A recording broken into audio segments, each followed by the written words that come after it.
എല്ലാവർക്കും സ്നേഹ നമസ്കാരം. നാടൊട്ടുക്ക് ദേശീയ വിദ്യാഭ്യാസ നയം ചർച്ച ചെയ്യപ്പെട്ടുകൊണ്ടിരിക്കുകയാണ്.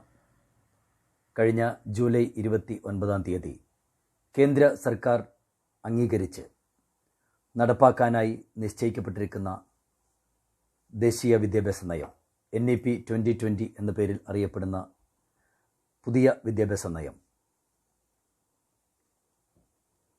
ഈ വിദ്യാഭ്യാസ നയത്തെ വിമർശനാത്മകമായും അനുകൂലാത്മകമായും സമൂഹത്തിൻ്റെ വിവിധ കോണുകളിലുള്ള ആളുകൾ ചർച്ച ചെയ്തുകൊണ്ടിരിക്കുന്നു. ഒട്ടനവധി പരിപാടികൾ ഇതിനോടകം നടന്നു കഴിഞ്ഞു. പ്രത്യേകിച്ച് നമ്മുടെ സംസ്ഥാനത്തിൽ ആരാധ്യനായ മുഖ്യമന്ത്രി നേരിട്ട് ഉദ്ഘാടനം ചെയ്ത ഒരു വലിയ പ്രചരണ പരിപാടിയിലൂടെ ഈ ദേശീയ വിദ്യാഭ്യാസ നയം തള്ളിക്കളയപ്പെടേണ്ടതാണ്, സ്വീകരിക്കപ്പെടേണ്ടതല്ല എന്ന ഒരു പ്രചരണവും ശക്തമായി വരുന്നു. ഈ ഒരു സാഹചര്യത്തിൽ വിദ്യാഭ്യാസ നയത്തെക്കുറിച്ച്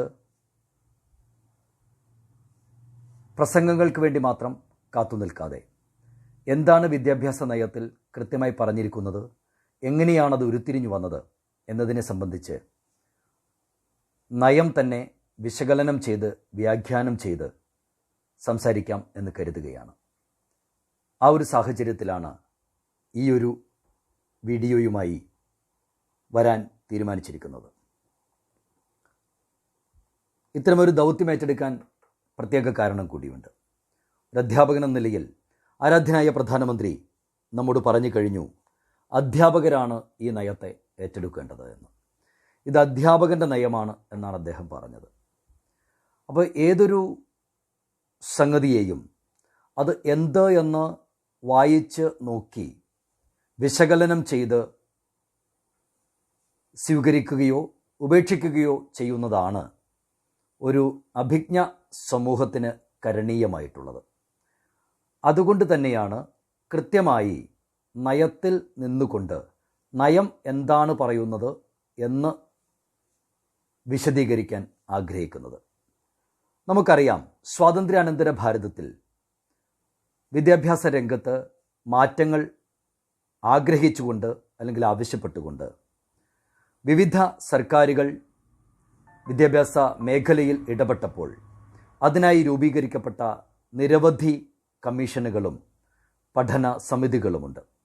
അതിലേറ്റവും പ്രധാനപ്പെട്ട ആദ്യത്തെ ചുവടുവയ്പ് 1948-49 വന്ന യൂണിവേഴ്സിറ്റി എഡ്യൂക്കേഷൻ കമ്മീഷനാണ്, സർവകലാശാല വിദ്യാഭ്യാസ കമ്മീഷൻ. തുടർന്ന് 1952-53 secondary education commission, 64-66 doctor DS Kothari അധ്യക്ഷനായിക്കൊണ്ട് എഡ്യൂക്കേഷൻ കമ്മീഷൻ, വിദ്യാഭ്യാസ കമ്മീഷൻ എന്ന നിലയിൽ.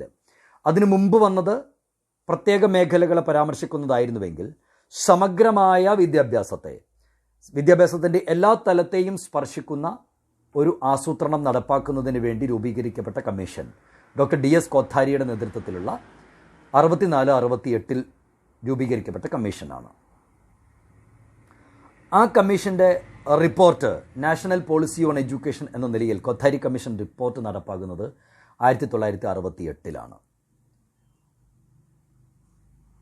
തുടർന്നുണ്ടായ വിദ്യാഭ്യാസ രംഗത്ത് ഒരു കാതലായ മാറ്റം എന്ന് പറയുന്നത് 1976 അന്നത്തെ പ്രധാനമന്ത്രി ഇന്ദിരാഗാന്ധി നേതൃത്വം കൊണ്ടുവന്ന 42ാം ഭേദഗതിയിൽ വിദ്യാഭ്യാസം കൺകറൻ്റ് ലിസ്റ്റിൽ സംസ്ഥാനത്തിനും കേന്ദ്രത്തിനും ഒരുപോലെ ഇടപെടാൻ കഴിയുന്ന, നിയമനിർമ്മാണം നടത്താൻ കഴിയുന്ന വിഷയമായി കൺകറൻ്റ് ലിസ്റ്റിൽ ഉൾപ്പെടുത്തി. പിന്നീടൊരു മാറ്റം നമ്മൾ കാണുന്നത് 1986 ന്യൂ പോളിസി ഓഫ് എഡ്യൂക്കേഷനാണ്, അല്ലെങ്കിൽ national policy on education, NPE എന്നാണ് അതറിയപ്പെട്ടത്. ഈ NPE 92 പ്രോഗ്രാം ഓഫ് ആക്ഷൻ രൂപീകരിച്ചുകൊണ്ട് അമെൻഡ് ചെയ്യുകയുണ്ടായി. ഇതിനെ തുടർന്ന് 2016 TSR സുബ്രഹ്മണ്യൻ കമ്മിറ്റി റിപ്പോർട്ട് വരുന്നത്. 2014-15 തന്നെ നിശ്ചയിക്കപ്പെട്ട TSR സുബ്രഹ്മണ്യൻ കമ്മിറ്റിയുടെ റിപ്പോർട്ട് 2016 വരുന്നു. അതിലും ചില ഒഴിവാക്കലുകളും കൂട്ടിച്ചേർക്കലുകളുമൊക്കെ വേണമെന്ന് സമൂഹം ശക്തമായി ആവശ്യപ്പെട്ട സമയത്ത് ഡോക്ടർ K. കസ്തൂരിരംഗൻ ചെയർമാനായിക്കൊണ്ട് ഒരു കമ്മിറ്റി രൂപീകരിക്കുകയും അതിൻ്റെ കരട് റിപ്പോർട്ട് അല്ലെങ്കിൽ കരടു രേഖ 2019 മെയ് മാസത്തിൽ പുറത്തു വരികയും ചെയ്തു. കസ്തൂരി രംഗൻ സമിതിയിൽ അംഗങ്ങളായിട്ടുള്ളവർ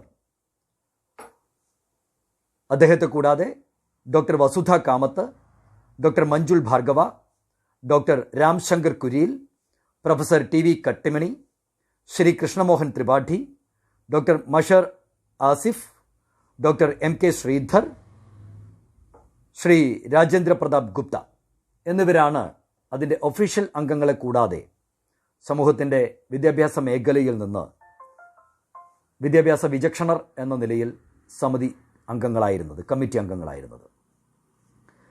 ഈ കമ്മിറ്റി തയ്യാറാക്കിയ ഡ്രാഫ്റ്റും അതിൻ്റെ മുകളിൽ വീണ്ടും നടന്ന ചർച്ചകൾക്കും ശേഷമാണ് കഴിഞ്ഞ 29-ാം തീയതി, ജൂലൈ 29-ാം തീയതി ഇപ്പോൾ 64 പേജുകളിലേക്ക് സംഗ്രഹിക്കപ്പെട്ടിരിക്കുന്ന ദേശീയ വിദ്യാഭ്യാസ നയം പുറത്തു വന്നിട്ടുള്ളത്. നമുക്ക് എന്തായിരുന്നു ഇതിൻ്റെ ഒരു പ്രൊസീജിയർ എന്ന് നോക്കാം.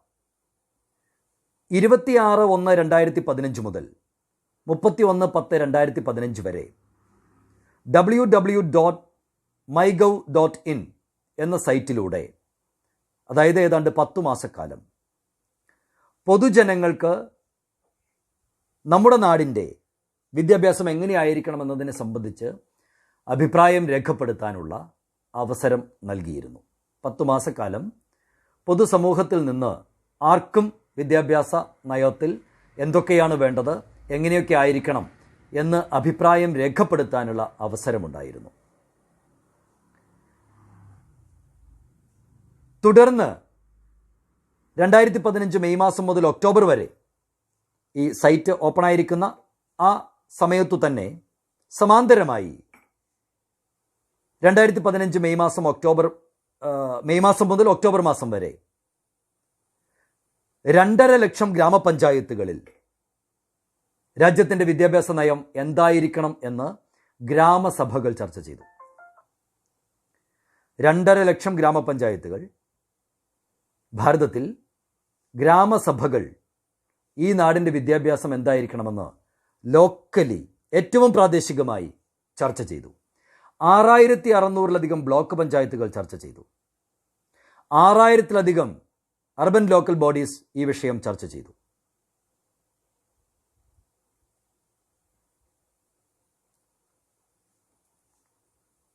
,676 ജില്ലാ പഞ്ചായത്തുകൾ ഈ വിഷയം ചർച്ച ചെയ്തു.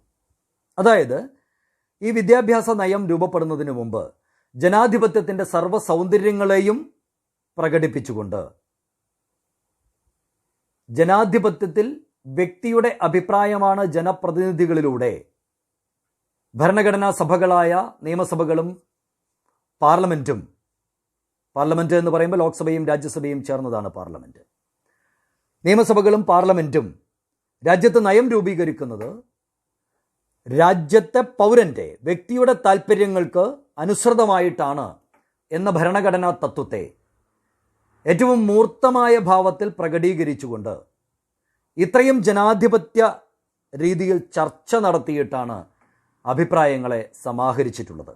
2.5 ലക്ഷം ഗ്രാമപഞ്ചായത്തുകൾ, 6600 ബ്ലോക്ക് പഞ്ചായത്തുകൾ, 6000 അർബൻ ലോക്കൽ ബോഡീസ്, 676 ജില്ലാ പഞ്ചായത്തുകൾ. ഇത് 2015 മെയ് മാസം മുതൽ ഒക്ടോബർ മാസം വരെ നമ്മുടെ നാട്ടിൽ നടന്ന പ്രക്രിയയാണ്.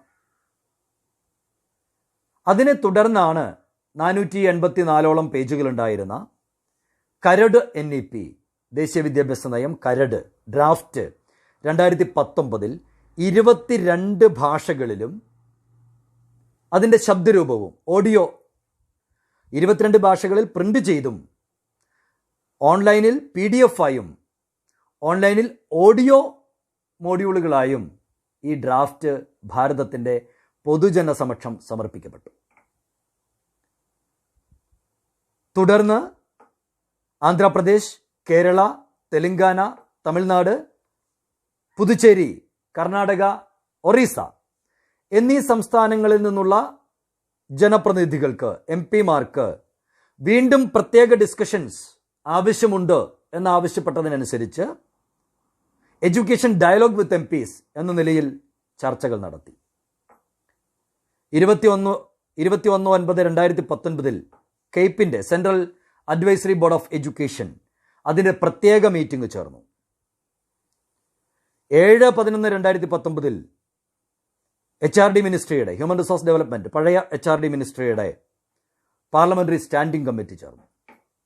അതായത് ആസൂത്രണത്തിൻ്റെ ഏറ്റവും അടിത്തട്ടായ ഗ്രാമസഭകൾ മുതൽ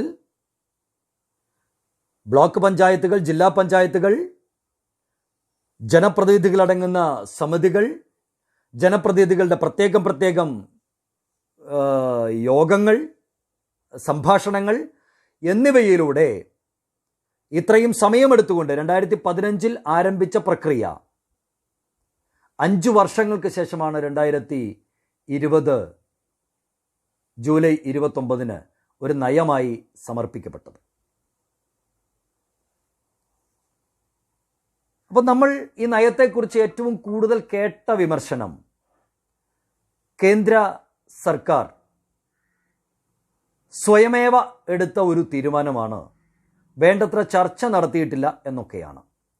അതിൻ്റെ വിശദീകരണം കൃത്യമായി എന്നെ കാണുന്നവർക്കും കേൾക്കുന്നവർക്കും മനസ്സിലായി കാണും എന്ന് ഞാൻ കരുതുന്നു. എന്തൊക്കെയാണ് ഈ നയം മുന്നോട്ട് വെക്കുന്ന സുപ്രധാന മാറ്റങ്ങൾ എന്ന് സൂചിപ്പിച്ചതിന് ശേഷം അതിൻ്റെ ഓരോന്നിൻ്റെയും വിശദീകരണത്തിലേക്ക് പോകാം എന്ന് ഞാൻ കരുതുന്നു. ഉന്നത വിദ്യാഭ്യാസ രംഗത്ത് NEP 2020 ദേശീയ വിദ്യാഭ്യാസ നയം മുന്നോട്ട് വെക്കുന്ന ലക്ഷ്യങ്ങൾ 2035 50% ഗ്രോസ് എൻറോൾമെൻറ്റ് റേഷ്യോ എന്നാണ്. ഹയർ എഡ്യൂക്കേഷനിലേക്ക് പോകാൻ പ്രാപ്തരായ വിദ്യാർത്ഥികളിൽ അല്ലെങ്കിൽ യുവജനങ്ങളിൽ വിദ്യ അഭ്യസിക്കാൻ തുടങ്ങുന്ന അല്ലെങ്കിൽ അഭ്യസിക്കുന്ന സമയത്താണല്ലോ വിദ്യാർത്ഥിയാവുകയുള്ളൂ. അതുകൊണ്ടാണ് ഞാനൊന്ന് മാറ്റി പറഞ്ഞത്. ഉന്നത വിദ്യാഭ്യാസത്തിന് പോകാൻ പ്രായം കൊണ്ടും യോഗ്യത കൊണ്ടും യോഗ്യരായിട്ടുള്ളവരെ 2035 അതിൻ്റെ 50% ആളുകൾ ഗ്രോസ് എൻറോൾമെൻറ്റ് റേഷ്യോയിലേക്ക് വരണം, എൻറോൾമെൻറ്റിലേക്ക് വരണം, അല്ലെങ്കിൽ ഗ്രോസ് എൻറോൾമെൻറ്റ് റേഷ്യോ 50% ആകണം. നാട്ടിലെ യുവജനതയുടെ 50% ഉന്നത വിദ്യാഭ്യാസ രംഗത്തേക്ക് വരണം എന്നാണ് ഈ നയം വിഭാവനം ചെയ്യുന്നത്. മറ്റൊന്ന് holistic and multi disciplinary education, flexibility of subjects എന്നാണ്. ഇത് ഉന്നത വിദ്യാഭ്യാസ രംഗത്ത് മൾട്ടിപ്പിൾ എൻട്രി, മൾട്ടിപ്പിൾ എക്സിറ്റ്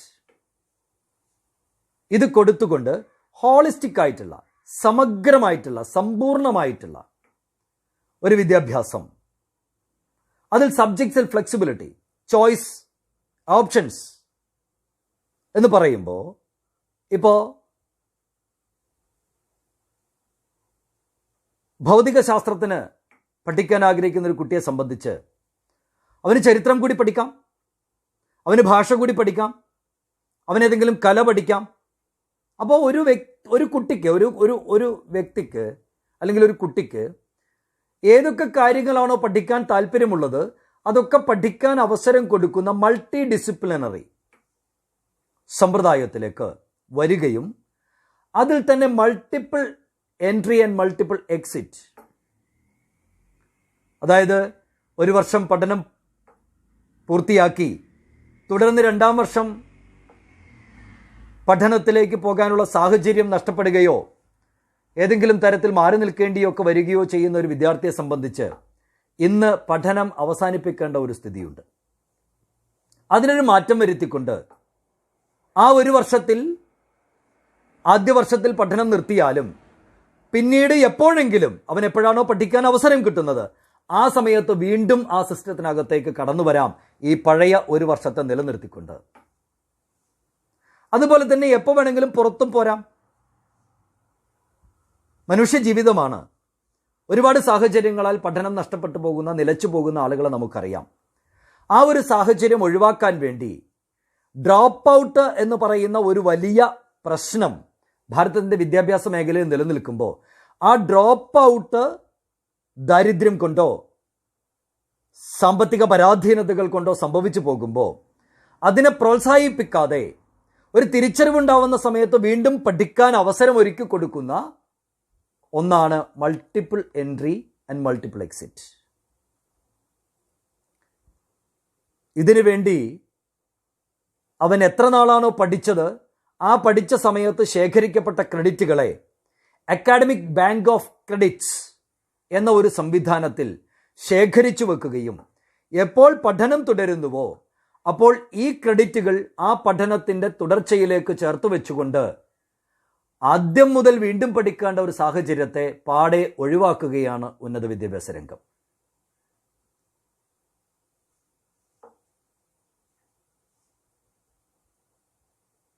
മറ്റൊരു പ്രധാന മാറ്റം, ഹയർ എഡ്യൂക്കേഷൻ ഇൻസ്റ്റിറ്റ്യൂഷൻസിൽ, ഉന്നത വിദ്യാഭ്യാസ സ്ഥാപനങ്ങളിൽ research intensive or teaching intensive universities and autonomous degree granting colleges അങ്ങനെ വരികയാണ്. റിസർച്ച് ഓറിയന്റഡ്, റിസർച്ച് ഇൻറ്റൻസീവ്, ഗവേഷണാത്മക പഠനത്തെ പ്രോത്സാഹിപ്പിക്കുന്ന ഓട്ടോണമസ് ആയിട്ടുള്ള സ്വയംഭരണ, അക്കാദമിക സ്വയംഭരണമുള്ള സ്ഥാപനങ്ങൾ പ്രോത്സാഹിപ്പിക്കപ്പെടുന്നു. Model multidisciplinary education and research university, MERU, model education and research universities, multidisciplinary education and research universities, MERU. മോഡലല്ല, model multidisciplinary education and research universities. വ്യത്യസ്ത സ്ട്രീമുകൾ പഠിക്കാൻ സാധിക്കുകയും അതിൽ ഗവേഷണം നടത്താൻ സാധിക്കുകയും ചെയ്യുന്ന ഉന്നത വിദ്യാഭ്യാസ സ്ഥാപനങ്ങൾ വരാൻ പോകുന്നു. മറ്റൊന്ന് ഗ്രേഡഡ് ഓട്ടോണമിയാണ്. അക്കാഡമിക്, അഡ്മിനിസ്ട്രേറ്റീവ്, ഫിനാൻഷ്യൽ, ഇങ്ങനെ ക്രമാനുഗതമായി ഉന്നത വിദ്യാഭ്യാസ സ്ഥാപനങ്ങളെ സ്വയംഭരണത്തിലേക്ക് കൊണ്ടുവരാൻ പോകുന്നു. അടുത്തൊരു 15 വർഷത്തിനകം ഈ affiliation system, university affiliation system എന്നത് മാറ്റിയിട്ട് സ്വതന്ത്രമായ യൂണിവേഴ്സിറ്റി, സ്വതന്ത്രമായ കലാലയങ്ങൾ, വിദ്യാഭ്യാസ കേന്ദ്രങ്ങൾ സ്ഥാപിക്കപ്പെടാൻ പോകുന്നു. National mission four mentoring, independent board of governor's, ഇത്തരം സ്വയംഭരണ സ്ഥാപനങ്ങളിൽ അതിൻ്റെ അധ്യാപകരെ, അതിൻ്റെ ചുമതലക്കാരെയൊക്കെ നിയമിക്കുന്നതിന് വേണ്ടിയിട്ട് രാഷ്ട്രീയ ഇടപെടലുകളെ പാടെ ഒഴിവാക്കിക്കൊണ്ട് ബോർഡ് ഓഫ് ഗവർണേഴ്സ് വരാൻ പോകുന്നു. ഹയർ എഡ്യൂക്കേഷന് മൊത്തത്തിലൊരു സിംഗിൾ റെഗുലേറ്ററി സംവിധാനത്തിനകത്തേക്ക് ലീഗൽ ആൻഡ് മെഡിക്കൽ എഡ്യൂക്കേഷൻ ഒഴികെയുള്ള ബാക്കി എല്ലാ വിദ്യാഭ്യാസ സമ്പ്രദായങ്ങളും ഒരു സിംഗിൾ യൂണിറ്റിന്റെ നിയന്ത്രണത്തിന്റെ കീഴിലേക്ക്, ഒരു സിംഗിൾ സ്ഥാപനത്തിന്റെ നിയന്ത്രണത്തിന്റെ കീഴിലേക്ക് വരാൻ പോകുന്നു. Online self disclosure based transparent system for approvals in place of inspections. ഇൻസ്പെക്ഷൻസിനപ്പുറം സ്വയം നിർണ്ണയിക്കുന്നു, സ്വയം അപ്രൈസൽ നടത്തുന്നു, അത് ഓൺലൈൻ ഡിസ്ക്ലോസ് ചെയ്യുന്നു. അതായത് ഒരു സത്യസന്ധമായ അപ്രോച്ച്. എൻ്റെ സ്ഥാപനം എത്ര നന്നായിട്ടാണ് നടത്തുന്നത് എന്ന വിലയിരുത്തൽ ദേശീയ സൂചകങ്ങളുടെ അടിസ്ഥാനത്തിൽ നമ്മൾ തന്നെ നടത്തുമ്പോൾ വിദ്യാഭ്യാസ സ്ഥാപനങ്ങളെ വിശ്വാസ കേന്ദ്രങ്ങളാക്കി, വിശ്വസ്ത സ്ഥാപനങ്ങളാക്കി മാറ്റാനുള്ള പ്രേരണ ചെലുത്തുകയാണ് ഈ ഒരു മാറ്റത്തിലൂടെ.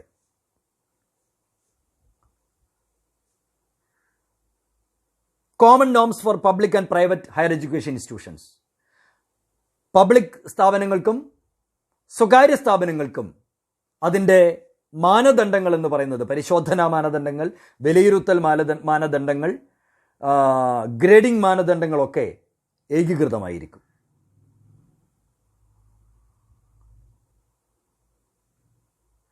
Public investment in education sector to reach 6% of GDP. 6% GDP അല്ലെങ്കിൽ GDPയുടെ 6% വിദ്യാഭ്യാസ രംഗത്തേക്ക് മാറ്റണം എന്ന് ഈ നയം ആഗ്രഹിക്കുമ്പോൾ, അല്ലെങ്കിൽ അങ്ങനെ സൂചിപ്പിക്കുമ്പോൾ, അതിനു വേണ്ടിയിട്ട് പബ്ലിക് ഇൻവെസ്റ്റ്മെന്റിനെ നയം പ്രോത്സാഹിപ്പിക്കുന്നു. ഇതാണ് ഉന്നത വിദ്യാഭ്യാസ രംഗത്ത് വരുന്ന പ്രധാനമായ മാറ്റങ്ങളിൽ ചിലത്. മറ്റൊന്ന് നാഷണൽ റിസർച്ച് ഫൗണ്ടേഷനാണ്.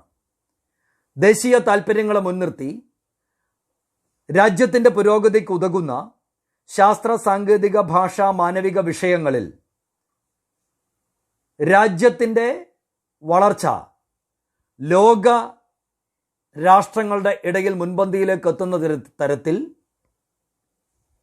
ഉപയോഗിക്കാൻ പറ്റുന്ന ഗവേഷണ ഫലങ്ങളെ ഉൽപ്പാദിപ്പിക്കാൻ കഴിയുന്ന ഗവേഷണങ്ങൾ പ്രോത്സാഹിപ്പിക്കുന്നതിനും അതിനെ മോണിറ്റർ ചെയ്യുന്നതിനും നാഷണൽ റിസർച്ച് ഫൗണ്ടേഷൻ രൂപീകരിക്കും. വിദ്യാഭ്യാസത്തെ ഇന്റർനാഷണലൈസ് ചെയ്യുന്നു. വിദേശ സർവകലാശാലകളുടെ കോഴ്സുകൾ, വിദേശ സർവകലാശാലകളുടെ സ്ഥാപനങ്ങൾ, വിദേശ വിദ്യാർത്ഥികൾക്ക് നമ്മുടെ ഭാരതത്തിലേക്ക് വന്ന് വിദ്യാഭ്യാസം നടത്താൻ വേണ്ട സൗകര്യങ്ങൾ, നയത്തിൻ്റെ ലക്ഷ്യമായി പറഞ്ഞിരിക്കുന്ന വൈബ്രന്റ് നോളജ് സൊസൈറ്റി എന്ന ആ ഒരു മാറ്റത്തിലേക്ക് ലോകത്തിൻ്റെ മുഴുവൻ വിദ്യാഭ്യാസ ലക്ഷ്യകേന്ദ്രം നമ്മുടെ നാടായി, ഭാരതമായി മാറുന്ന തരത്തിലുള്ള internationalisation of education, integration of vocational teacher and professional education. ഇതൊന്നും സെപ്പറേറ്റ് ചെയ്ത് പ്രത്യേകം പോകേണ്ടതല്ല. ഇത് ഇന്റഗ്രേറ്റ് ചെയ്യേണ്ടതാണ്. ടീച്ചർ എഡ്യൂക്കേഷൻ എന്ന് പറയുന്നത് പ്രൊഫഷണലൈസ് ചെയ്യപ്പെടേണ്ടതാണ്, അത് വൊക്കേഷണലൈസ് ചെയ്യപ്പെടേണ്ടതാണ്. അപ്പം അങ്ങനെ സമഗ്രമായ വിദ്യാർത്ഥിയുടെ വ്യക്തിവികാസത്തിന് ഉതകുന്ന തരത്തിൽ പഠന പ്രവർത്തനം മുന്നോട്ട് കൊണ്ടുപോകാൻ കഴിയുന്ന അധ്യാപക സമൂഹത്തെ സൃഷ്ടിച്ചെടുക്കുന്നതിന് വേണ്ടിയിട്ടുള്ള integration of vocational teacher and professional education, setting up of new quality higher educations, പുതിയ ക്വാളിറ്റി സ്ഥാപനങ്ങൾ ഉണ്ടാവുക, ഡിസഡ്വാൻറ്റേജ്ഡ് റീജിയൻസ്, പിന്നാക്ക മേഖലകൾ, ഗോത്രവർഗ മേഖലകൾ, ആക്സസിബിലിറ്റി കുറഞ്ഞ വിദ്യാഭ്യാസ രംഗത്തേക്ക് ആക്സസിബിലിറ്റി എത്തിപ്പിടിക്കാൻ കഴിയാത്ത, പ്രാപ്തമാക്കാൻ കഴിയാത്ത ജനവിഭാഗങ്ങൾ പാർക്കുന്ന ഇടങ്ങൾ, വനവാസി സമൂഹങ്ങൾ, ഗോത്രമേഖലകൾ, പിന്നാക്ക പ്രദേശങ്ങൾ, കടലോര മേഖലകൾ, അവിടെയൊക്കെ സ്പെഷ്യൽ എഡ്യൂക്കേഷൻ സോൺ, പ്രത്യേക വിദ്യാഭ്യാസ മേഖലകളാക്കി തിരിച്ചുകൊണ്ട് അത്തരം പ്രദേശങ്ങൾക്ക് വേണ്ടി അവരുടെ പ്രാദേശിക ആവശ്യങ്ങളെയും താൽപ്പര്യങ്ങളെയും പരിഹരിക്കുന്ന വിദ്യാഭ്യാസ പദ്ധതികൾ, സ്ഥാപനങ്ങൾ അത് രൂപീകരിക്കുന്നു. National educational technology forum NETF അത് വരാൻ പോകുന്നു. മറ്റൊന്ന്, കേന്ദ്ര വിദ്യാഭ്യാസ മന്ത്രാലയത്തിൻ്റെ പേരുമാറ്റി കേന്ദ്ര മാനവശേഷി വികസന മന്ത്രാലയം, ministry of human resource development എന്ന പേര് മാറ്റിയിട്ട് കേന്ദ്ര വിദ്യാഭ്യാസ മന്ത്രാലയം എന്നതിലേക്ക് പേര് മാറ്റുന്നു. അത് മാറ്റിക്കഴിഞ്ഞു. ഇതാണ് ഉന്നത വിദ്യാഭ്യാസ രംഗത്ത് 2020 ദേശീയ വിദ്യാഭ്യാസ നയം മുന്നോട്ട് വെക്കുന്ന കാതലായ മാറ്റങ്ങൾ. മറ്റൊന്ന്, Indian knowledge system, languages, culture and values, focus on literature and scientific vocabulary of Indian languages. ഭാരതത്തിൻ്റെ ജ്ഞാന സമ്പത്ത്, ഭാരതത്തിൻ്റെ ജ്ഞാന പാരമ്പര്യം, ആ ജ്ഞാന പാരമ്പര്യത്തെ കൂടുതൽ പഠന വിധേയമാക്കാൻ പ്രോത്സാഹിപ്പിക്കുന്ന പാഠ്യപദ്ധതികൾ, ഭാഷയ്ക്ക് പ്രത്യേക faculty, language faculty, research on languages, ഭാഷകളിലുള്ള ഗവേഷണം പ്രോത്സാഹിപ്പിക്കുന്നു. Strengthening national institutes four promotion of classical languages and literature, ശ്രേഷ്ഠ ഭാഷയും അതിൻ്റെ സാഹിത്യങ്ങളും പ്രോത്സാഹിപ്പിക്കുന്നതിന് വേണ്ടി, പ്രൊമോട്ട് ചെയ്യുന്നതിന് വേണ്ടി നാഷണൽ ഇൻസ്റ്റിറ്റ്യൂട്ടുകളെ സ്ട്രെങ്തൻ ചെയ്യുന്നു. Indian institute of translation and interpretation, IITI, Indian institute of translation and interpretation. അതായത് ഇതിൻ്റെ ഒരു ആവശ്യം എന്ന് പറയുന്നത്, ഭാരതത്തിലെ ഭരണഘടനയിൽ 8ാം ഷെഡ്യൂളിൽപ്പെടുത്തിയിരിക്കുന്ന 22 ഭാഷകൾ കൂടാതെ നമുക്കറിയാം അനേകം ഭാഷകൾ സംസാരിക്കുന്ന ഒരു നാടാണ് ഭാരതം. അതിൽ തന്നെ ഏറ്റവും പ്രധാനമായി ഏറ്റവും കൂടുതൽ ആളുകൾ സംസാരിക്കുന്ന 22ഓളം ഭാഷകൾ. ആ ഭാഷയ്ക്കൊക്കെ അതിവിപുലമായ ഒരു സാഹിത്യ പാരമ്പര്യമുണ്ട്.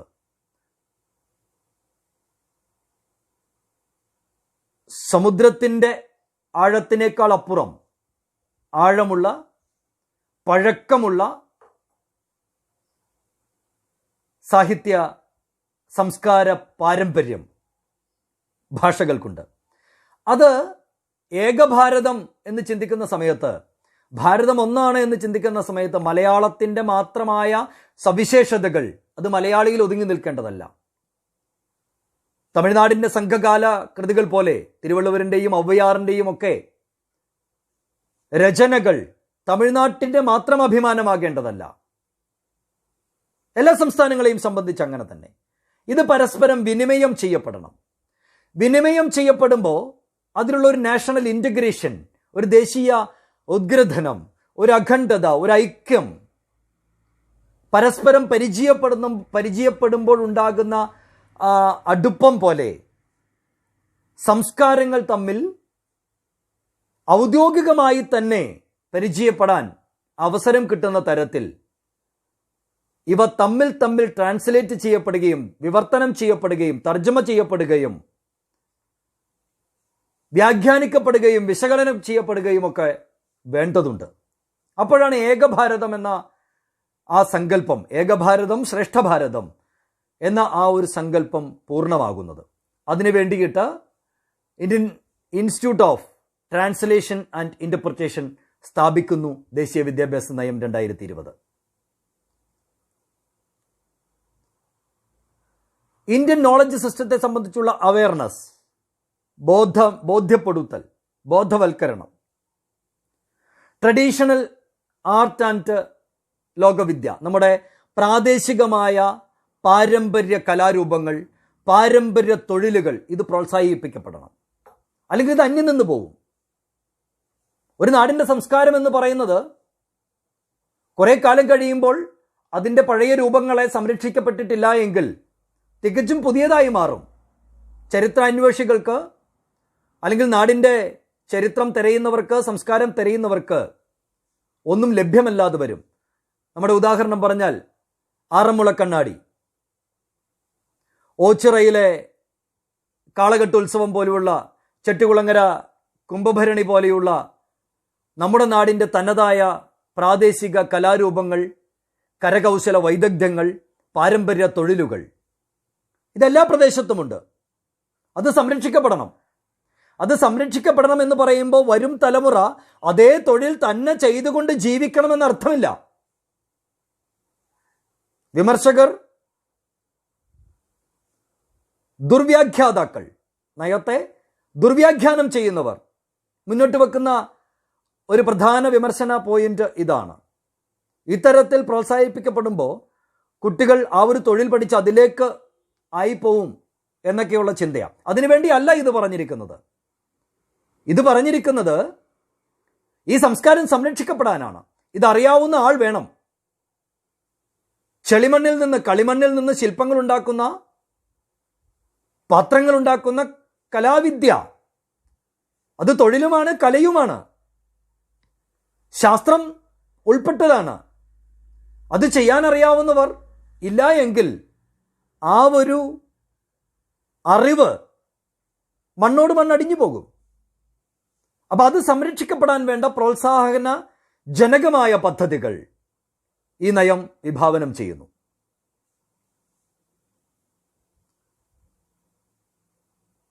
മറ്റൊന്ന് ടെക്നോളജി ഇൻ്റഗ്രേഷനാണ്. ആധുനിക വിവരവിനിമയ സാങ്കേതിക വിദ്യയുടെ എല്ലാ സാധ്യതകളെയും പഠന പ്രക്രിയയിലേക്ക് ഉൾപ്പെടുത്താനുള്ള എല്ലാ പ്രേരണയും പദ്ധതികളും ഈ നയം ഉറപ്പാക്കുന്നു. Use of technology in education planning, teaching, learning and assessment, administration and management, regulation, self-disclosure and minimum human interface, increasing access for disadvantaged groups, നേരത്തെ സൂചിപ്പിച്ച പ്രാക്തന ഗോത്ര മേഖലകളിലേക്ക് വിവരവിനിമയ സാങ്കേതിക വിദ്യയെ എത്തിക്കുന്ന പ്രക്രിയ.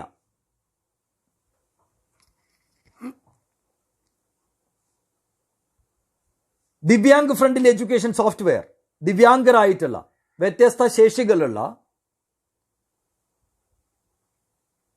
ആളുകൾക്ക് വിദ്യാഭ്യാസം പ്രാപ്തമാകുന്ന തരത്തിലുള്ള സോഫ്റ്റ്വെയർ നിർമ്മിക്കൽ, ഉൽപ്പാദിപ്പിക്കൽ. ഈ കണ്ടന്റ് ഇൻ റീജിയണൽ ലാംഗ്വേജസ്, പ്രാദേശിക ഭാഷകളിലും ഈ കണ്ടന്റുകൾ, ഇലക്ട്രോണിക് കണ്ടന്റുകൾ നൽകുക.